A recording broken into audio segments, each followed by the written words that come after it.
बिस्मिल्लाहिर्रहमानिर्रहीम।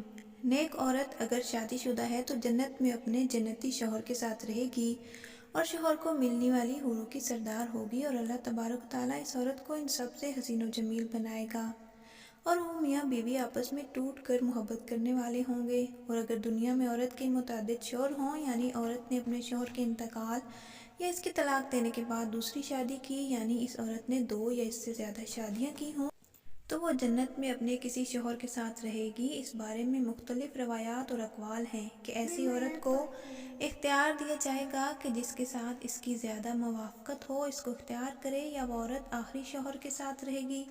इस बारे में हज़रत अबू ज़रदा रज़ियल्लाहु अन्हु मरवी है कि आप सल्लल्लाहु अलैहि वसल्लम ने फरमाया, औरत को इसका आखिरी शौहर मिलेगा। इसी तरह एक और मकाम पर बयान हुआ कि औरत इस शौहर के साथ रहेगी जिसने दुनिया में इसके साथ अच्छे अखलाक का बर्ताव किया होगा। वो शौहर जिसने औरत पर जुल्म किया या इसको तंग किया तो वो इस औरत से महरूम रहेगा। हज़रत उम्मे सलमा की एक रिवायत में है, उन्होंने आप सल्लल्लाहु अलैहि वसल्लम से पूछा, किसी के 2 शौहर हों तो जन्नत में किसके साथ रहेगी?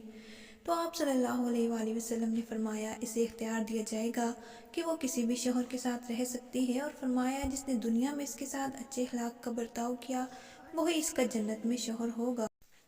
ए उम्मे सलमा रज़ी अल्लाह ताला अन्हा, अच्छे अखलाक वाली दुनिया और आखिरत की भलाई लेगी। और अगर औरत कंवारी हो, यानी इसकी शादी से पहले इंतकाल हो गया, या शादीशुदा हो लेकिन इसका शौहर जन्नती ना हो, तो जन्नत में जिस मर्द को भी वो पसंद करेगी इसके साथ इसका निकाह हो जाएगा। और अगर मौजूदा लोगों में किसी को भी पसंद ना करे तो अल्लाह तबारक व तआला इसके लिए एक मर्द जन्नती पैदा फरमाएंगे। वीडियो पसंद आए तो हमारे चैनल को सब्सक्राइब लाजमी कीजिए। जज़ाकल्लाह।